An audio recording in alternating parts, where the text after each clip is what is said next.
क्या आपको बहुत ज्यादा थकान महसूस होती है? क्या आपको बहुत ज्यादा प्यास महसूस होती है? और क्या आपको रात को बार बार पेशाब पास करने की जरूरत पड़ती है? क्या आप अपने लगातार धुंधलाते हुए विजन और हाथ पैर की झंझनाहट से परेशान हैं? तो दोस्तों, एक सवाल आपके लिए, क्या आपको मीठा पसंद है? भाई मुझे तो मीठा बहुत पसंद है, और सच कहूँ तो कोई भी दुनिया में ऐसा नहीं होगा जिसे मीठा पसंद नहीं होगा। हमने बचपन से सुना है कि मीठे की वजह से हमारे दांत खराब हो जाते हैं या हमारा पेट खराब हो जाता है। पर क्या आप जानते हैं कि यही मीठा आपकी जिंदगी में जहर घोलने का काम कर रहा है? यही आपका सबसे बड़ा दुश्मन बन गया है, एक ऐसा दुश्मन जो आपके शरीर को धीरे धीरे अंदर से खोखला कर रहा है और आपको पता भी नहीं है। जी हाँ, मैं बात कर रही हूँ डायबिटीज या फिर मधुमेह की, जिसको आम भाषा में हम लोग शुगर की बीमारी भी कहते हैं। डायबिटीज आज करोड़ों लोगों को इफेक्ट कर रहा है। और क्या आप सोचते हैं कि ये बुजुर्गों को इफेक्ट करता है या फिर मोटे लोगों को इफेक्ट करता है? तो ये आपकी बहुत बड़ी गलतफहमी है, क्योंकि डायबिटीज आजकल बच्चों तक को अपनी चपेट में ले रहा है। तो आखिर मधुमेह या डायबिटीज होता क्या है, ये किस वजह से होता है, और सबसे इम्पोर्टेंट बात, क्या हम इससे अपना बचाव कर सकते हैं? आइए जानते हैं इस वीडियो में। फ्रेंड्स, अस्सलाम वालेकुम। मैं हूं doctor Fari Farhat, chronic disease specialist at doctor Basil's homeopathic hospital, new Delhi. अब समझते हैं कि डायबिटीज आखिर होता क्या है। जब हम खाना खाते हैं तो हमारी बॉडी इस खाने को ग्लूकोज के फॉर्म में कन्वर्ट करता है। यही ग्लूकोज हमारी बॉडी को एनर्जी देता है। इंसुलिन नाम का एक हार्मोन जो कि पैनक्रियास से रिलीज होता है, इस ग्लूकोज को हमारी कोशिकाओं तक पहुंचाने का काम करता है। लेकिन कभी कभी क्या होता है कि हमारी बॉडी में इंसुलिन कम मात्रा में पाया जाता है, या फिर हमारी बॉडी इस इंसुलिन के लिए रेजिस्टेंट हो जाती है। तब एक ऐसी कंडीशन पैदा होती है कि ये ग्लूकोज हमारे ब्लड में इकट्ठा होने लगता है और हमारे ब्लड में शुगर का लेवल बढ़ जाता है। इसी कंडीशन को डायबिटीज या फिर मधुमेह कहा जाता है, जिसे आमतौर पर शुगर की बीमारी कहा जाता है, क्योंकि हमारे ब्लड में शुगर का लेवल बढ़ गया होता है। डायबिटीज मेनली दो तरीके की होती है, टाइप 1 डायबिटीज और type 2 diabetes. Type 1 diabetes mainly बच्चों में या फिर यंग अडल्ट्स में देखी जाती है। इस कंडीशन में पेशेंट के बॉडी में बिल्कुल भी इंसुलिन नहीं पाया जाता। इसी वजह से इसका इलाज मेनली ज्यादातर इंसुलिन के इंजेक्शंस की फॉर्म में किया जाता है। टाइप 2 डायबिटीज जो होती है वो जीवन शैली की वजह से होती है और ज्यादातर बड़े लोगों में देखी जाती है, लेकिन आजकल जीवन शैली के बदलाव की वजह से ये यंग अडल्ट्स में भी देखी जा रही है। इस कंडीशन में पेशेंट की बॉडी में या तो इंसुलिन की क्वांटिटी कम होती है या फिर उसकी बॉडी उस इंसुलिन को इस्तेमाल नहीं कर पाती है। एक डायबिटीज और होती है जिसे कहा जाता है जेस्टेशनल डायबिटीज। ये प्रेग्नेंट औरतों को उनकी प्रेगनेंसी के दौरान हो जाती है और थ्रू आउट प्रेगनेंसी बनी रहती है, लेकिन डिलीवरी के बाद में ब्लड शुगर लेवल मदर का नॉर्मल आ जाता है और इसको किसी तरीके के इलाज की बाद में जरूरत नहीं होती है। इस तरीके की डायबिटीज को जेस्टेशनल डायबिटीज कहा जाता है और इसमें थ्रू आउट प्रेगनेंसी आपको अपनी शुगर को मेंटेन करना पड़ता है। तो हम इसे पहचाने कैसे, इसके सिम्टम क्या क्या हैं या इसके लक्षण क्या क्या हैं, आइए समझते हैं। जो इसका सबसे मेन या मार्क सिम्टम देखा जाता है वो है पॉलीयूरिया या फिर रात को बार बार पेशाब आना, क्योंकि हमारी बॉडी में या ब्लड में शुगर का लेवल बढ़ जाता है, इसलिए शुगर को हमारी बॉडी से बाहर निकालने के लिए आपको बार बार पेशाब आता है।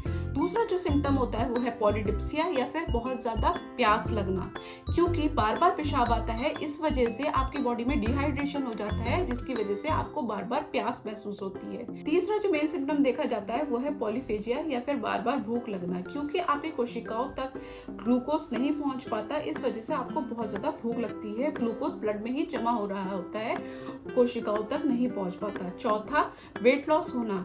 ऐसा वेट लॉस होना जिसमें आपने कोई कोशिश नहीं करी है और इसका कोई रीजन समझ नहीं आ रहा, तो वो डायबिटीज का साइन हो सकता है। पांचवा, जब ये आपकी आंखों पर असर डालती है तो इससे आपको ब्लरी विजन हो सकता है।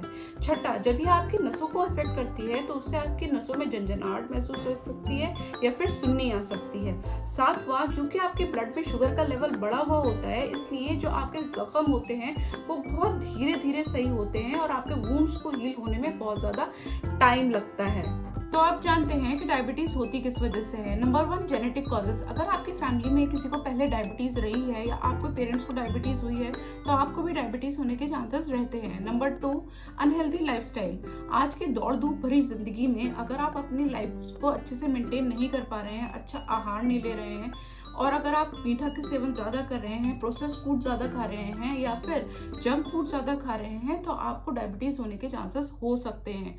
नंबर 3, कुछ बीमारियां ऐसी होती हैं जो डायबिटीज प्रोन कर देती हैं इंसान को। कुछ दवाइयां भी ऐसी होती हैं जिसकी वजह से डायबिटीज होने के चांसेस रहते हैं। नंबर 4, टेंशन से भी डायबिटीज हो सकती है, इसलिए कोशिश करें कि आप स्ट्रेस से बहुत ज्यादा दूर रहें। नंबर 5, मोटापा। अगर आपका वजन बढ़ रहा है तो आपके सेल्स को इंसुलिन रेजिस्टेंस होने के चांसेस ज्यादा रहते हैं। अच्छी बात यह है कि अगर समय रहते आपको पता चल जाए कि आपको डायबिटीज है तो इसको कंट्रोल किया जा सकता है और आप अपनी क्वालिटी ऑफ लाइफ को इम्प्रूव कर सकते हैं बहुत ही आसानी से, थोड़े चेंजेस करके अपने लाइफस्टाइल में। तो सबसे पहले जो डायबिटीज को प्रिवेंट करने के लिए जरूरी है वो है लाइफस्टाइल चेंजेस। सबसे पहले आप स्वस्थ आहार लीजिए। आप ऐसा खाने को अडेप्ट करिए जिसमें न्यूट्रिशन ज्यादा हो और मीठा कम हो। ऐसे फूड्स जिसमें मीठा ज्यादा है जैसे कि ग्रेप्स, प्रोसेस्ड फूड और जंक फूड को अवॉइड करें। नंबर 2, आप रेगुलरली एक्सरसाइज करें जिससे कि आपकी ब्लड शुगर लेवल कंट्रोल में रहे। नंबर 3, स्ट्रेस अवॉइड करें क्योंकि स्ट्रेस एक बहुत बड़ी वजह है आपके ब्लड शुगर लेवल को फ्लक्चुएट करने के लिए, और इसके लिए आप योगा या फिर मेडिटेशन प्रैक्टिस कर सकते हैं। नंबर 4, आप नींद प्रॉपर लें, कम से कम 7 से 8 घंटे की नींद लें आप। नंबर 5 और सबसे इम्पोर्टेंट बात, आप अपने ब्लड शुगर लेवल को रेगुलरली मॉनिटर करें और उसको समय समय पर चेक करते रहें। अगर डॉक्टर की जरूरत है तो आप डॉक्टर से कंसल्ट जरूर करें, क्योंकि अगर आपने ऐसा नहीं किया तो डायबिटीज आपकी बॉडी को अंदर से खोखला कर देगा और आपको पता भी नहीं चलेगा। इसीलिए डायबिटीज को साइलेंट किलर भी कहा जाता है। अगर आप हमसे इलाज कराना चाहते हैं तो हमारी डिटेल्स नीचे दी गई हैं। हम at doctor Basil's homeopathic hospital modern technology का इस्तेमाल करके आपकी डायग्नोसिस करते हैं। हम एआई की मदद से आपकी डायग्नोसिस करते हैं और जो मेडिसिन हम आपको आपके घर तक पहुंचाते हैं वो हम जर्मनी से इंपोर्ट कराते हैं। तो अगर आप ऑनलाइन कंसल्ट करना चाहते हैं तो नीचे डिटेल्स पर कॉन्टैक्ट करना ना भूलें। तो दोस्तों, मीठा खाना कोई गलत बात नहीं है, लेकिन इसकी क्वांटिटी को मैनेज करना और अपने लाइफस्टाइल को मेंटेन करना बहुत ज्यादा जरूरी है, क्योंकि अगर ऐसा नहीं किया गया तो यही मीठा कब आपकी जिंदगी में मीठा जहर बन जाएगा आपको पता भी नहीं चलेगा और यही आपकी परेशानी का बहुत बड़ा कारण बन जाएगा। इसलिए मीठा खाइए, पर थोड़े अमाउंट में खाइए जिससे कि आपकी ब्लड शुगर लेवल मेंटेन रहे। अगर आप किसी भी परेशानी का सामना कर रहे हैं तो अपने डॉक्टर से कॉन्टैक्ट करना बिल्कुल ना भूलें। और अगर आपकी वीडियो अच्छी लगी है तो इसको लाइक, शेयर, कमेंट और सब्सक्राइब जरूर करें ताकि आपको ऐसी ही यूजफुल वीडियोस आगे मिलती रहें। जागरूक रहें और स्वस्थ रहें।